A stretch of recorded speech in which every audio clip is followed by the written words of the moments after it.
സെന്ററാണ്. നമുക്ക് അതിൻ്റെ കുറച്ച് വീഡിയോസൊക്കെ കാണാം.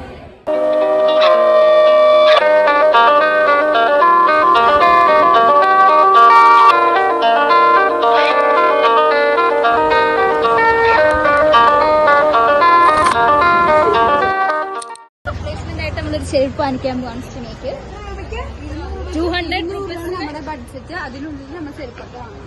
ബാക്കി 100 രൂപയ്ക്ക് നമ്മൾ എന്താണ് വേണ്ടത് പറയൂ.